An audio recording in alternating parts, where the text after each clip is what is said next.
जय हिंद दोस्तों, मैं सुमित प्रताप आपका अपना चैनल बिफोर द एग्ज़ाम में स्वागत करते हैं। आज हम यूटेरिया का जो बिहार सचिवालय का सेट प्रैक्टिस आया है उसका सेट प्रैक्टिस 12 को देखने वाले हैं। दोस्तों यदि आपने हमारे पिछले सेट प्रैक्टिस को नहीं देखा है तो उसे ज़रूर जाकर देखें, क्योंकि उसमें बहुत सारे ऐसे क्वेश्चन दिए गए हैं जो आपके एग्जाम के लिए बहुत ही महत्वपूर्ण है। तो चलिए दोस्तों, आज सेट प्रैक्टिस हम लोग 12 का सोल्यूशन करने वाले हैं तथा इससे रिलेटेड आपको जितने भी मैक्सिमम जीके बन सकते हैं उसको भी हम देखते चलेंगे। तो चलिए दोस्तों, देखते हैं आज का हमारा पहला क्वेश्चन। आज का हमारा पहला क्वेश्चन ये होने वाला है कि टेफ्लॉन निम्नलिखित में से किसका बहुलक है। तो टेफ्लॉन है जो वो किसका बहुलक है, तो आपको ऑप्शन नंबर ए हो जाएगा, टेट्राफ्लोरोइथिलीन का यह बहुलक है टेफ्लॉन। चलिए नेक्स्ट क्वेश्चन देखते हैं। निम्नलिखित में से किसकी मात्रा अम्ल वर्षा में सर्वाधिक होती है। तो किसकी होती है, तो वह आपको H2SO4 की जो मात्रा होती है अम्ल वर्षा में कितनी, तो सर्वाधिक होती है। तो वह अम्ल वर्षा में कितनी परसेंट पाई जाती है, तो आपको 65% यह अम्ल वर्षा में रहती है। तो अम्ल वर्षा और किसके मिलने से होता है, तो आपको HNO3 को भी HNO3 कितना परसेंट होता है, तो ये आपको मात्र 30% होता है। कितना, तो अम्ल वर्षा में ये भी पाई जाती है HNO3, लेकिन ये कितना परसेंट होती है, तो आपको यह मात्र 30% देखने को मिलती है। और HCl की भी होती है, तो HCl आपको कितना परसेंट देखने को मिलता है, तो यह 5% आपको देखने को मिलता है। यानी कि कभी पूछ देगा कि अम्ल वर्षा में कौन कौन सा पाया जाता है, तो आपको H2SO4 भी हो जाएगा, HNO3 हो जाएगा और HCl भी अम्ल वर्षा में पाया जाता है। यदि अधिकतम पूछ दिया तो क्या होगा, H2SO4 होगा। दोस्तों यदि आप हमारे चैनल पर नए हैं तो इसे सब्सक्राइब कर दें और बेल आइकन को भी दबा दें, जिससे कि आपको इसका रेगुलर नोटिफिकेशन मिलता रहे और आप इसका लाभ लेते रहें और अपनी तैयारी को और मजबूत करते रहें। चलिए दोस्तों, देखते हैं आज का हमारा पहला क्वेश्चन। दोस्तों हम इस तरह का सेट आपके लिए रेगुलर प्रोवाइड करते रहते हैं। तो दोस्तों यदि आपने हमारे चैनल को अभी तक सब्सक्राइब नहीं किया है तो प्लीज़ इसे ज़रूर सब्सक्राइब कर दें और वीडियो को भी लाइक कर दें, जिससे कि हमें यह भी आपको हमें मोटिवेशन मिलता रहे कि इस तरह का वीडियो हम आपके लिए रेगुलर प्रोवाइड करते रहें। तो चलिए दोस्तों, देखते हैं हमारा नेक्स्ट क्वेश्चन। नेक्स्ट क्वेश्चन होने वाला है कि क्या है, आयोडीकृत लवण में रहता है। जो आयोडीकृत होती है वो लवण में क्या रहता है, तो वो क्या रहेगा, आपको हो जाएगा ऑप्शन नंबर इसका क्या हो जाएगा, ऑप्शन नंबर इसका डी हो जाएगा। कितना, तो पोटेशियम आयोडाइड इसमें पाया जाता है। जो आयोडीकृत लवण होते हैं उसमें क्या पाया जाता है, तो पोटेशियम आयोडाइड पाया जाता है। नेक्स्ट क्वेश्चन देखते हैं। सोडा वाटर की बोतल खोलने पर निकलने वाली गैस कौन सी है, तो कौन सी हो जाएगी, तो कार्बन डाइऑक्साइड हो जाएगा, यानी कि क्या हो जाएगा, CO2। नेक्स्ट क्वेश्चन देखते हैं। एक हाइड्रोजन जिसमें कार्बन के दो परमाणु बंधन द्वारा जुड़े हो क्या कहलाते हैं, दो परमाणु बंधन द्वारा जुड़े हो तो उसे क्या कहेंगे, उसे हम कहेंगे एल्कीन। क्या है, तो एल्कीन आपको दो परमाणु बंधन। तो इससे रिलेटेड आपको एक क्वेश्चन और पूछा जाता है कि एल्कीन का फॉर्मूला क्या होता है। तो एल्कीन का जो फॉर्मूला होता है वह क्या होता है, तो आपको CnH2n होता है, ये एल्कीन का होगा। यदि अल्केन के पूछ दिया तो क्या हो जाएगा, तो अल्केन के पूछ दिया तो उसमें आप मात्र क्या CnH2n +2 जोड़ दीजिएगा। यदि अल्काइन पूछ देगा तो प्लस की जगह आप सिर्फ क्या कर दीजिएगा, तो अल्काइन यदि पूछ दिया तो आपको सिर्फ यहाँ पर माइनस कर देना है, -2 कर दीजिएगा तो अल्काइन हो जाएगा। नेक्स्ट क्वेश्चन देखते हैं। नीला थोथा का रासायनिक नाम क्या है, तो नीला थोथा का जो रासायनिक हो जाएगा कॉपर सल्फेट, ऑप्शन नंबर इसका सी हो जाएगा। तो इसका सूत्र हम देख लेते हैं, सूत्र भी देखे आपको कभी दिया रहता है। तो इसका सूत्र क्या होता है, CuSO4 × 5H2O होता है। कितना, तो CuSO4 × 5H2O होता है। चलिए नेक्स्ट क्वेश्चन देखते हैं। वेल्डिंग में प्रयोग होने वाली गैस कौन सी है, तो वह कौन सी हो जाएगी, ऑप्शन नंबर सी, यानी कि ऑक्सीजन और एसिटिलीन जो मिलके क्या बनता है, तो वेल्डिंग जो मारने में हम इसका प्रयोग करते हैं। नेक्स्ट क्वेश्चन देखते हैं। मेरा अगला क्वेश्चन है कि पेरियार तो पेरियार निम्नलिखित में से किस लिए प्रसिद्ध है। जो पेरियार अभयारण्य है वो आपको किस लिए प्रसिद्ध है, तो आपको किस लिए, तो बाघों के लिए बहुत ही फेमस है। तो पेरियार वन्य अभयारण्य जो है यह कहाँ पाया जाता है, तो आपको केरल में। कहाँ, तो यह केरल राज्य में पाया जाता है। यहाँ बाघ के साथ आपको हाथी भी इसमें बहुत अधिक देखने को मिलते हैं। यदि बाघ नहीं ऑप्शन में रह के यदि हाथी दिया रहता है तो यहाँ पर क्या, तो हाथी भी आपको सही हो जाता है। चलिए नेक्स्ट क्वेश्चन देखते हैं। तो इसकी स्थापना कब किया गया था, यह भी आप लिख लीजिएगा। तो इसकी जो स्थापना किया गया था यह 1982 में किया गया था। और यह है कहाँ पर, एग्जैक्ट कहाँ पाया जाता है, तो यह आपको इलायची हिल्स पर है। कहाँ, यह जो अभ्यारण्य है आपको इलायची हिल्स में पाया जाता है। नेक्स्ट क्वेश्चन देखते हैं। वातावरण में किस गैस की कमी के कारण त्वचा कैंसर आवरण बढ़ जाएगा, तो वह किसकी कमी के कारण, तो यदि ओजोन जो परत है यदि नहीं रहेगी तो आपको क्या होगा, जो त्वचा कैंसर की अधिक केसेस आपको देखने को। तो ओजोन का काम क्या है, तो ओजोन जो सूर्य से आने वाली जो परावैंगनिक किरणें होती है उसे क्या कर लेती है, उसे अवशोषित कर लेती है। यदि ओजोन नहीं होगा तो जितनी भी सूर्य की परावैंगनिक जो किरणें होगी वो डायरेक्ट हमारे शरीर को इफेक्ट करेगा, उससे क्या हो जाएगा, तो उससे हमें त्वचा कैंसर देखने को मिलेगा। चलिए नेक्स्ट क्वेश्चन देखते हैं।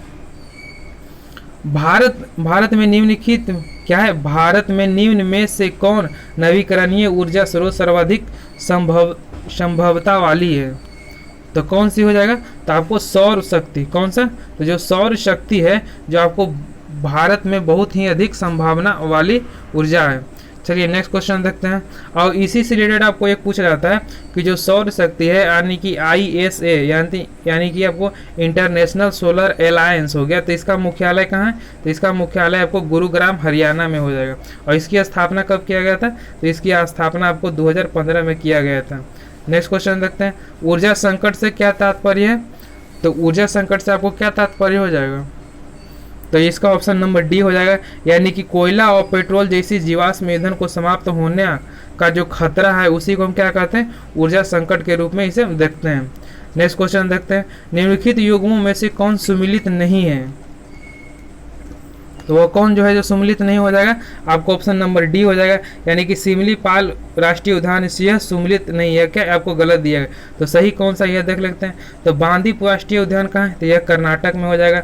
और मानस वन्य जीव अभ्यारण्य कहाँ है, यह असम में है। और पेरियार वन्य जीव अभ्यारण्य का इसे हमने अभी जस्ट नहीं देखा, यह कहाँ है, तो यह केरल में। और यह किसके लिए फेमस था, यह आपको बाघ के लिए और हाथियों के लिए फेमस है। नेक्स्ट, तो सिमलीपाल राष्ट्रीय उद्यान कहाँ है, तो यह आपको मध्य प्रदेश में नहीं होगा, कहाँ है, तो यह आपको उड़ीसा में। कहाँ, तो सिमलीपाल जो है आपको उड़ीसा में देखने को मिलता है। चलिए नेक्स्ट क्वेश्चन देखते हैं। मेरा अगला क्वेश्चन है कि चंद्रकांता उपन्यास के लेखक कौन है, जो चंद्रकांता उपन्यास है उसके लेखक कौन हो जाएंगे, तो उसके लेखक जो आपको हो जाएगा देवकी नंदन खत्री, यानी कि ऑप्शन नंबर इसका ये हो जाएगा। और यह आपको किस प्रकार की उपन्यास है, तो आपको हिंदी उपन्यास है। कौन था, यह हिंदी उपन्यास है। और देवकी नंदन खत्री की एक बहुत ही फेमस पुस्तक है, आप उसे भी याद रखिएगा, कागज की कोठरी और भूतनाथ, इनकी जो दो है ये बहुत ही फेमस पुस्तक है, आप इसे भी याद रखिएगा। नेक्स्ट क्वेश्चन देखते हैं। विश्व पर्यटन दिवस कब मनाया जाता है, तो आपको मनाया जाता है कितना, तो 27 सितंबर को। कब, तो यह 27 सितंबर को विश्व पर्यटन दिवस मनाया जाता है। और 16 सितंबर को क्या मनाया जाता है, तो 16 सितंबर को आपको ओजोन दिवस मनाया जाता है। और 21 सितंबर को आपको विश्व शांति दिवस मनाया जाता है। और 21 फरवरी को अंतर्राष्ट्रीय मातृभाषा दिवस आपको 21 फरवरी को मनाया जाता है। नेक्स्ट क्वेश्चन देखते हैं। यूरोपीय सांसद का मुख्यालय कहाँ है, यूरोपीय सांसद का मुख्यालय कहाँ हो जाएगा, आपको लग्जमबर्ग में हो जाएगा। कौन सा, तो लग्जमबर्ग में यूरोपीय सांसद का मुख्यालय है। नेक्स्ट क्वेश्चन देखते हैं। निम्नलिखित में से कौन सा युग्म सुमिलित नहीं है, तो यह कौन सा युग्म है जो आपको सुमिलित नहीं है, तो इसका क्या हो जाएगा, जो शवाका है जो इराक का नहीं है। तो चलिए सही सुमिलित हम देख लेते हैं। सबसे पहले मोसाद है जो कहाँ की गुप्तचर संस्था है, तो आपको इजराइल की हो जाएगी। और मुखबरात कहाँ की है, तो मुखबरात आपको मिस्र की गुप्तचर संस्था है। और नाइचो कहाँ की है, तो यह जापान की गुप्तचर संस्था है। तो सावाक जो है यह कहाँ की गुप्तचर जो संस्था है यह कहाँ की है, तो यह आपको इराक ना होकर यह कहाँ की है, यह आपको ईरान की है। कहाँ, तो यह आपको ईरान की गुप्तचर संस्था है। तो इराक की जो गुप्तचर संस्था है उसे क्या नाम है, उसे नाम है अल मुखबरात है। क्या, तो अल मुखबरात है, वो आपको इराक की है। चलिए नेक्स्ट क्वेश्चन देखते हैं। निम्नलिखित में से किस देश का राष्ट्रीय प्रतीक चिन्ह शेर है, तो वह किसका हो जाएगा, आपको नीदरलैंड का। कौन सा, तो नीदरलैंड का जो मुख्य राष्ट्रीय चिन्ह है वो कौन सा है, तो शेर होगा। और भारत का राष्ट्रीय चिन्ह कौन सा हो जाएगा, तो भारत का जो राष्ट्रीय चिन्ह है वो अशोक स्तंभ है। और यूएसए का जो राष्ट्रीय चिन्ह है क्या है, तो गोल्डन रॉड यूएसए का है। और यूके का कौन सा है, तो यूके का है जो गुलाब का फूल है। कौन सा, तो गुलाब का फूल यूके का राष्ट्रीय चिन्ह है। दोस्तों यदि आप इसका पीडीएफ डाउनलोड करना चाहते हैं तो अब हमने डिस्क्रिप्शन बॉक्स में अपना टेलीग्राम ग्रुप का लिंक दे रखा है, वहाँ पे से आप जुड़ जाइएगा। वहाँ पर हम आपको इसका रेगुलर पीडीएफ प्रोवाइड करते रहते हैं, विथ आपको रीजनिंग और मैथ का सोल्यूशन भी इसके साथ में देते रहते हैं। तो दोस्तों नहीं जुड़े हैं तो आप हमारे टेलीग्राम से जुड़ जाइए, और यदि आपने हमारे चैनल को अभी तक सब्सक्राइब नहीं किया है तो इसे सब्सक्राइब कर दें और बेल आइकन को भी दबा दें, जिससे कि आपको इस तरह का हम यदि वीडियो डाउनलोड अपलोड करते हैं तो उसका नोटिफिकेशन इसको मिलता रहे और अपनी तैयारी को आप और मजबूत करते रहें। चलिए दोस्तों नेक्स्ट क्वेश्चन देखते हैं। निम्नलिखित में से किसने सर्वप्रथम प्रेस सेंसरशिप लागू किया था? यह क्वेश्चन आपको बहुत ही इंपॉर्टेंट है। यह बताइए क्या हो जाएगा, किसने सर्वप्रथम प्रेस सेंसरशिप लागू किया था? तो सर्वप्रथम कह रहा है तो कौन हो जाएगा, तो आपको ब्लेजली के द्वारा। कब? तो यह ब्लेजली के द्वारा लाया गया था। और यह कब लाया गया था? तो आपको यह लाया गया था 1799 में। कितना? तो आपको 1799 सर्वप्रथम पूछ दिया तो कितना हो जाएगा, तो ब्लेजली के द्वारा 1799 में लाया गया। यदि पूछ दिया कि प्रेस एक्ट किसके द्वारा लाया गया था, तो यह लिट्टन के द्वारा। कौन सा? तो यह लिट्टन के द्वारा लाया गया था 1878 में। इसे समाप्त किसने किया था? तो इसे समाप्त किया था आपको रिपन ने। कौन? तो रिपन के द्वारा आपको प्रेस एक्ट को क्या तो समाप्त किया गया था। और इसने कब समाप्त किया था? तो 1882 में। कब? तो 1882 में प्रेस एक्ट को समाप्त किया गया। लेकिन सर्वप्रथम पूछ देगा तो कब? तो यह लॉर्ड ब्लेजली के द्वारा लाया गया था। चलिए नेक्स्ट क्वेश्चन देखते हैं। मुंगेर में बहरियात ताल विरोध का उद्देश्य क्या है? तो इनका मुख्य उद्देश्य क्या था? तो इनका जो मुख्य उद्देश्य था ऑप्शन नंबर बी, यानी कि बक्सत भूमि को वापसी की मांग इनका मुख्य उद्देश्य था। नेक्स्ट क्वेश्चन देखते हैं। निम्नलिखित में से किसे भारत की फ्रांसीसी कंपनी का संस्थापक माना जाता है? कौन सा? तो भारत में फ्रांसीसी कंपनी का संस्थापक, तो यह किसे माना जाता है? कोलवार्ट को। कौन सा? तो यह कोलवार्ट को माना जाता है। और इन्होंने कब स्थापना किया था कई कंपनी का? तो 1664 में इन्होंने स्थापना किया था। यदि पूछ दिया कि आपको फ्रांसीसी कंपनी की जो प्रथम कोठी थी वह कब और कहाँ खोली गई थी, तो यह आपको कब और कहाँ खोली गई थी? तो यह जो खोली गई थी आपको 1668 में। कब? तो 1668 में। और कहाँ खोली गई थी? तो यह आपको सूरत में। कहाँ? तो यह सूरत में खोला गया था फ्रांसीसी प्रथम कोठी 1668 सूरत में। नेक्स्ट क्वेश्चन देखते हैं। निम्नलिखित में से किस अधिवेशन में कांग्रेस ने पहली बार भारतीय रियायती के प्रति अपनी नीति की घोषणा की थी? तो वह कब? तो वह नागपुर अधिवेशन में किया था। तो नागपुर अधिवेशन हुआ था कब? तो इसे भी आप लिख लीजिएगा 1920 में हुआ था। नेक्स्ट क्वेश्चन देखते हैं। ऋग्वेद की मूल लिपि थी, तो ऋग्वेद की जो मूल लिपि क्या थी? तो आपको ब्राह्मी थी। क्या? तो ये ब्राह्मी में थी। और ऋग्वेद में टोटल आपको इससे क्वेश्चन पूछा जाता है, ऋग्वेद में टोटल कितने मंडल थे? तो टोटल इसमें 10 मंडल थे। और सूत्रों की संख्या कितनी थी? तो सूत्र आपको 10 कितना? तो 28 इसमें सूत्र हो जाएंगे। और इससे रिलेटेड आपको एक क्वेश्चन और बनता है कि ऋग्वेद जो पढ़ने वाले जो पंडित होते हैं या पुरोहित होते हैं उनको हम क्या कहते हैं? तो उनको हम क्या कहते हैं? उसे होर्त कहते हैं। क्या? उनको हम होर्त कहते हैं। चलिए नेक्स्ट क्वेश्चन देखते हैं। मेरा अगला क्वेश्चन है कि भगवान बुद्ध ने सर्वाधिक उपदेश कहाँ दिए थे? तो वह कहाँ दिए थे? श्रावस्ती में। कहाँ? तो यह श्रावस्ती हो जाएगा। और जो पूछ देगा सर्वप्रथम उपदेश कहाँ दिए थे? तो सर्वप्रथम जो उपदेश दिए थे आपको सारनाथ में दिए थे। नेक्स्ट क्वेश्चन देखते हैं। अशोक ने किस अभिलेख में दक्षिण भारतीय राज्यों का उल्लेख किया है? तो कौन सा दक्षिण भारतीय राज्यों का जो उल्लेख अशोक के द्वारा किस अभिलेख में किया गया है? तो आपको द्वितीय अभिलेख हो जाए। कौन सा? तो यह द्वितीय अभिलेख में इसने दक्षिण भारतीय राज्यों को बारे में अभिलेख किया था। और इससे रिलेटेड आप क्वेश्चन देख लेते हैं। प्रथम अभिलेख में किस चीज़ का वर्णन किया गया? तो प्रथम अभिलेख में आपको पशु बलि निंदा का वर्णन किया गया। और तृतीय अभिलेख में किसका वर्णन किया गया? तो ये आपको राज्य के अधिकारी होते थे उनके द्वारा 5 साल के बाद आपको जो राजकीय दौरा करना होता था, इसमें तृतीय अभिलेख में इसका वर्णन किया गया। और छठा अभिलेख में किसका वर्णन किया गया? तो छठा अभिलेख में आपको आत्मनियंत्रण का, किसे? तो आत्मनियंत्रण का इसमें वर्णन किया गया है। नेक्स्ट क्वेश्चन देखते हैं। खजुराहो का मंदिर किस धर्म से संबंधित है? खजुराहो का मंदिर, और इसका ऑप्शन नंबर डी हो जाएगा, यानी कि हिंदू और जैन धर्म से यह संबंधित हो जाएगा, खजुराहो का मंदिर। नेक्स्ट क्वेश्चन देखते हैं। गृह कर लगाने वाला दिल्ली का पहला सुल्तान कौन था? जो गृह कर लगाने वाला दिल्ली का पहला सुल्तान कौन था? तो कौन हो जाएगा, अलाउद्दीन खिलजी के द्वारा गृह कर लगाया गया था। इसके द्वारा एक फेमस कर और लगाया गया था, चराई कर। कौन सा, तो चराई कर अलाउद्दीन खिलजी के द्वारा ही लगाया गया था। जो पशु होते थे उसके जो दूध होता था, जो दूध निकलता उस पर भी कर लगाया था। ये वह चराई कर के अंतर्गत ही आते थे। नेक्स्ट क्वेश्चन देखते हैं, भारत में प्रथम मकबरा जो शुद्ध इस्लामी शैली में निर्मित हुआ है, तो कौन सा हो जाएगा, बलबन का मकबरा। कौन सा, तो ये बलबन का मकबरा हो जाएगा। नेक्स्ट क्वेश्चन देखते हैं, ये आपको स्थित कहाँ है, तो आपको दिल्ली में है। कहाँ, तो ये दिल्ली में स्थित है। नेक्स्ट क्वेश्चन देखते हैं, मेरा अगला क्वेश्चन है, एस्किमो कहाँ का खानाबदोश शिकारी है। तो आपको एस्किमो जो है वो कहाँ का खानाबदोश शिकारी हो जाएगा, आपको ग्रीनलैंड का। क्या, तो ग्रीनलैंड का ऑप्शन नंबर इसका ए हो जाएगा। नेक्स्ट क्वेश्चन देखते हैं, फ्यूजियम ज्वालामुखी किस देश में स्थित है, तो आपको जापान हो जाएगा। हाँ, तो जापान की यह बहुत ही सबसे यानी कि सबसे जो ऊंची ज्वालामुखी है जापान की, यह फ्यूजियमा ज्वालामुखी है। और यह कौन सा द्वीप पर है, तो यह आपको है होन्शु द्वीप पर। कौन सा, तो यह होन्शु द्वीप पर है। नेक्स्ट क्वेश्चन देखते हैं, भारत का सबसे प्राचीन बंदरगाह कौन सा है, तो आपको कौन हो जाएगा, चेन्नई बंदरगाह है जो भारत का सबसे प्राचीन बंदरगाह है। नेक्स्ट क्वेश्चन देखते हैं, भारत में ऊनी वस्त्र की पहली मिल कहाँ स्थापित किया गया था, तो कानपुर में। कब, कानपुर में किया गया था। और यह कब किया गया था, तो यह 1876 में किया गया था। कब, तो यह 1876 में किया गया था।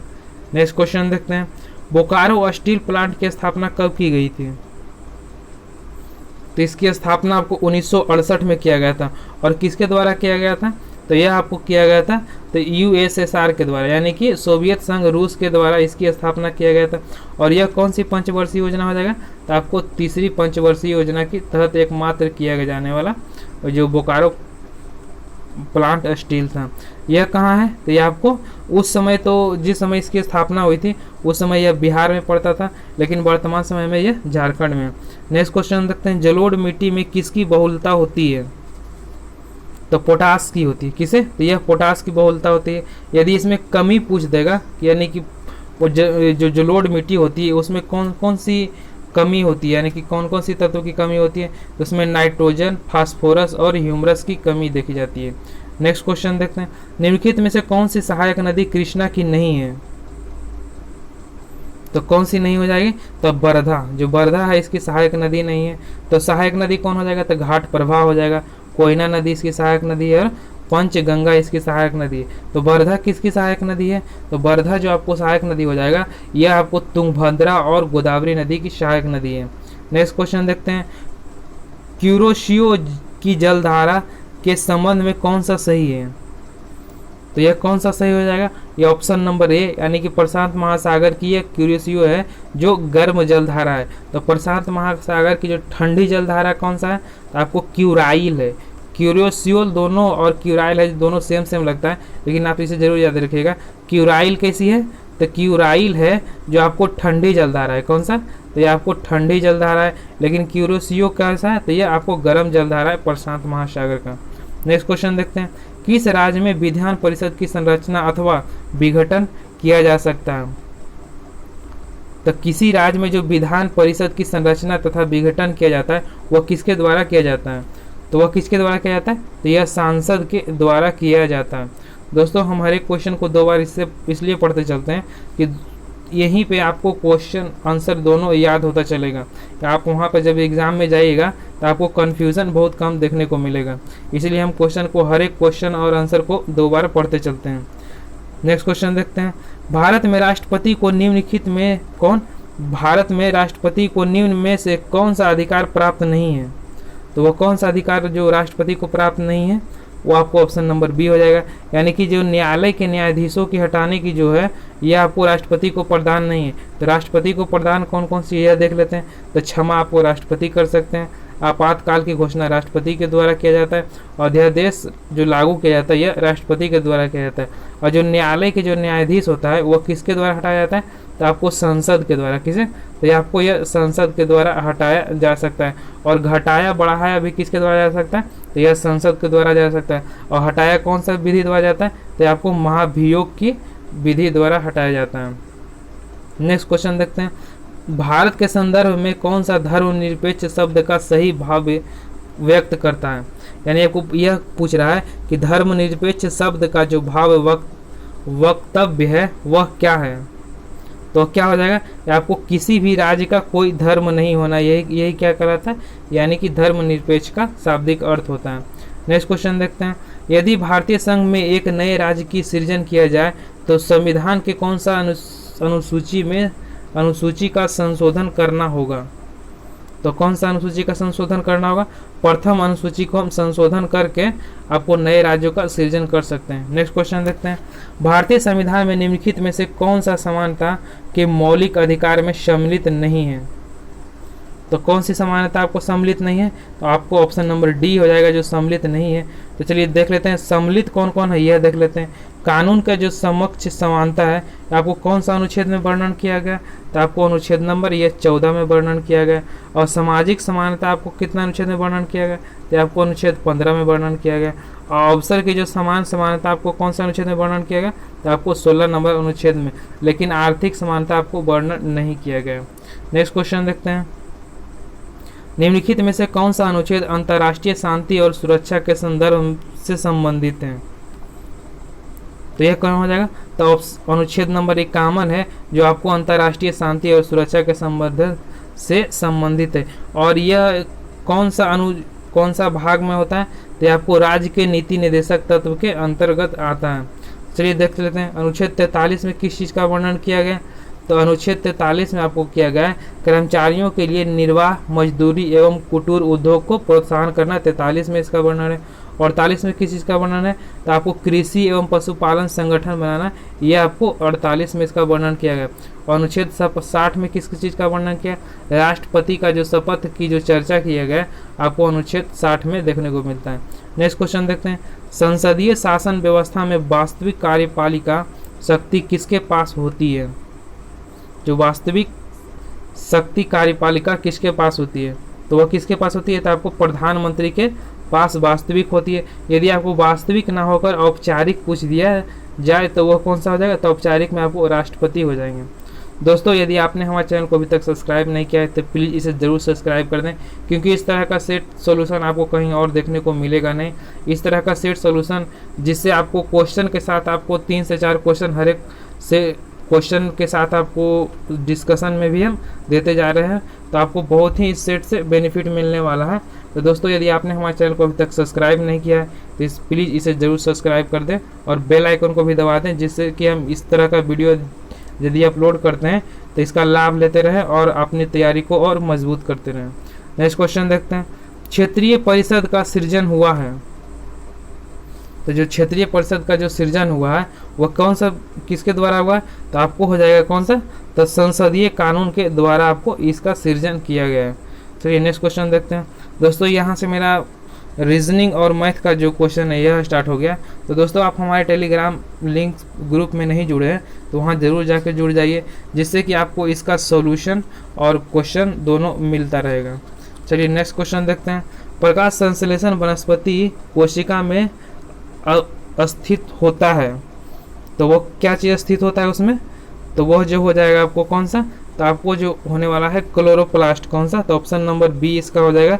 जो प्रकाश संश्लेषण वनस्पति कोशिका में स्थित होता है यह क्लोरोप्लास्ट होता है। नेक्स्ट क्वेश्चन देखते हैं, किस वर्ग के पौधे को पादप वर्ग के उभयचर कहा जाता है। पादप वर्ग का जो उभयचर होता है वह किसे कहा जाता है, तो वो आपको ब्रायोफाइटा को, किसे, तो यह ब्रायोफाइटा को कहा जाता है।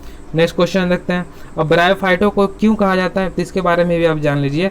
क्योंकि जो ब्रायोफाइटा एक ऐसा पौधा है जो क्या करता है, पौधे पर यह क्या करता है, जन्म लेता है, लेकिन इसका जो निषेचन होता है यह निषेचन के लिए इसको पानी की आवश्यकता होती है, इसीलिए हम क्या कहते हैं, इसे उभयचर कहते हैं। नेक्स्ट क्वेश्चन देखते हैं, मस्तिष्क का कौन सा हिस्सा सोचने, बुद्धिमानी, याददाश्त और सीखने की क्षमता जैसी क्रियाओं को प्रेरित करता है, तो कौन सा हो जाएगा, आपको हो जाएगा वह सेरिब्रम। कौन सा, तो ऑप्शन नंबर बी हो जाएगा।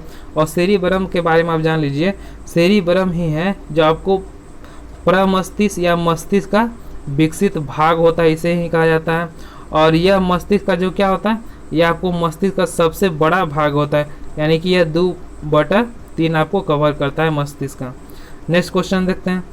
मेरा अगला क्वेश्चन है कि निम्नलिखित में से किसे मानव शरीर का जैव रसायन प्रयोगशाला कहा जाता है? तो वो किसे कहा जाता है? लीवर को कहा जाता है। किसे? तो वह लीवर को कहा जाता है। नेक्स्ट क्वेश्चन देखते हैं। शैवाल पारिस्थितिकी तंत्र को निम्नलिखित में से किस स्तर में आता है? जो शैवाल पारिस्थितिकी तंत्र है वो किस स्तर में आता है? तो वो कौन सा स्तर हो जाएगा? यह उत्पादक में आता है। नेक्स्ट क्वेश्चन देखते हैं। कौन सा जीव वर्मी कंपोस्टिंग में मदद करता है? तो हो जाएगा आपको केचुआ। कौन सा? तो यह केचुआ हो जाएगा। नेक्स्ट क्वेश्चन देखते हैं। मेरा अगला क्वेश्चन है वसा का पाचन करने वाला एंजाइम लाइपेज निम्न में से किसके द्वारा स्रावित होता है? तो लाइपेज का जो स्रावित होता है वह किसके द्वारा होता है? तो यह जो स्रावित होता है अग्नाशय के द्वारा। किसे? तो यह अग्नाशय के द्वारा होता है। नेक्स्ट क्वेश्चन देखते हैं। तो अग्नाशय के द्वारा ही क्या होता है? तो ये और लाइपेज हो गया और इमाइलेज भी इसका द्वारा और ट्रेप्सिन भी क्या होता है? ये तीनों है जो आपको अग्नाशय के द्वारा ही स्रावित किया जाता है। नेक्स्ट क्वेश्चन देखते हैं। निम्नलिखित में से कौन सा रोग संक्रमण रोग के अंतर्गत आता है?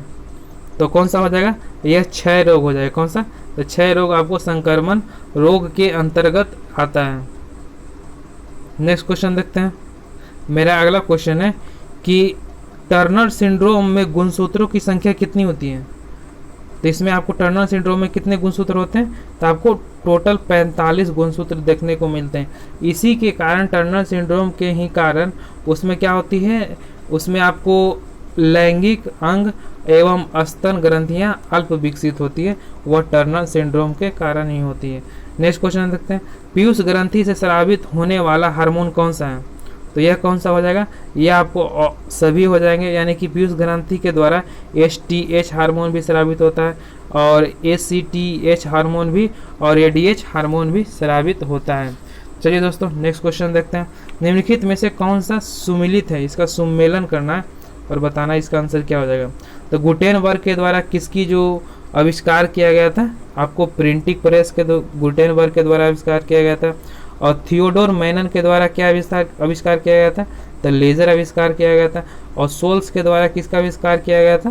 तो यह टाइपराइटर का। और जेम्स पक्कल के द्वारा गन मशीन का। तो इसका ऑप्शन नंबर क्या हो जाएगा? ऑप्शन नंबर इसका C हो जाएगा। नेक्स्ट क्वेश्चन देखते हैं। जब हम बर्फ को पानी में डालते हैं तो उसके आयतन का कितना भाग पानी के नीचे रहता है? तो आपको कौन सा हो जाएगा? 9/10 भाग है जो आपको पानी के नीचे देखने को मिलता है। नेक्स्ट क्वेश्चन देखते हैं। न्यूटन के गुरुत्वाकर्षण के नियम के अनुसार दो वस्तुओं के बीच का बल होता है। तो दो वस्तुओं के जो बीच का बल होता है वह कितना कैसा होता है? तो यह कैसा होता है? Option number D। इसके द्रव्यमान के गुणज के क्या होता है? समानुपातिक होते हैं। नेक्स्ट क्वेश्चन देखते हैं। और जो इससे रिलेटेड क्वेश्चन और आता है कि जो न्यूटन का गुरुत्वाकर्षण नियम का जो SI मात्रक है वो क्या है? तो इसे आप भी लिख लीजिएगा। इसका जो SI मात्रक है आपको न्यूटन मीटर स्क्वायर पर केजी स्क्वायर होता है। ये से भी आप जरूर लिख लीजिएगा। नेक्स्ट क्वेश्चन देखते हैं। पृथ्वी सूर्य के चारों ओर घूमती है, इस सिद्धांत को पेश करने वाला प्रथम व्यक्ति कौन था? क्या कर रहा है? जो पृथ्वी है वो सूर्य के चारों ओर घूमती है, इस सिद्धांत को पेश करने वाला व्यक्ति कौन था? तो ये कौन था? तो यह कोपरनिकस के द्वारा यह पेश किया गया था। नेक्स्ट क्वेश्चन देखते हैं। जल के हिमीकरण के होने पर इसका ताप क्या होता है? यानी कि जल में यदि क्या हो जाएगा? यदि जो हिम यानी कि बर्फ है जो पिघलेगा तो इसका जो ताप होगा जल का वह क्या होगा? तो उसका जल का जो ताप होगा वह क्या होगा? वह अपवर्तित रहेगा। कैसा? तो वह अपवर्तित रहेगा, ना ही बढ़ेगा और ना ही यह घटेगा, जैसा था वैसा ही रहेगा। चलिए नेक्स्ट क्वेश्चन देखते हैं। मेरा अगला क्वेश्चन है कि R1 क्या है? R1 तथा R2 दो प्रतिरोध समांतर में जुड़े हैं। R1 और R2 का अनुपात कितना है? तो 4:1 है। और R1 और R2 से प्रवाहित विद्युत धारा का अनुपात कितना हो जाएगा? तो यह क्या होता है? जस्ट अपोजिट हो जाता है। तो 4:1 दिया गया है तो वह कितना हो जाएगा? 1:4। इसका ऑप्शन नंबर A हो जाएगा। नेक्स्ट क्वेश्चन देखते हैं। विद्युत परिपथ में सेफ्टी फ्यूज तार का प्रयोग किया जाता है, तो वह गलनांक बिंदु पर किया जाता है कि यदि अधिक करंट आए तो वह क्या हो जाए? वह तुरंत ही गल जाए। किसी गतिशील पिंड का वेग आधा करने पर उसकी गतिज ऊर्जा होती है, तो उसकी जो गतिज ऊर्जा क्या हो जाएगी? आपको 1/4 हो जाएगी, यानी कि 1/4 हो जाएगी। तो इसका ऑप्शन नंबर क्या हो जाएगा, ऑप्शन नंबर इसका डी हो जाएगा। नेक्स्ट क्वेश्चन देखते हैं, भारत में मलेरिया उन्मूलन का लक्ष्य कब तक रखा गया है? मलेरिया उन्मूलन का लक्ष्य कब तक रखा गया है भारत में? तो यह कब तक रखा गया? आपको 2030 तक यह रखा गया है। तो 2025 में आपको किस चीज़ का रखा गया? तो सिंगल यूज प्लास्टिक को समाप्त करना है 2025 में, तो सॉरी 2022 में इसका लक्ष्य रखा गया। और 2025 में किस चीज़ का लक्ष्य रखा गया? तो आपको टीबी मुक्त बनाना है। कितना? तो टीबी मुक्त का जो लक्ष्य रखा गया वो आपको 2025 में रखा गया। नेक्स्ट क्वेश्चन देखते हैं, देश में सिंगल यूज प्लास्टिक का उत्पादन एवं प्रयोग किस तिथि से पूर्णतः प्रतिबंधित किए जाने की घोषणा की गई है? तो किस तिथि से? तो आपको हो जाएगा 1 जुलाई 2022 से हो जाएगा, यानी कि ऑप्शन नंबर बी हो जाएगा। यह घोषणा किसके द्वारा किया गया था? यह आपको प्रधानमंत्री नरेंद्र मोदी के द्वारा किया गया।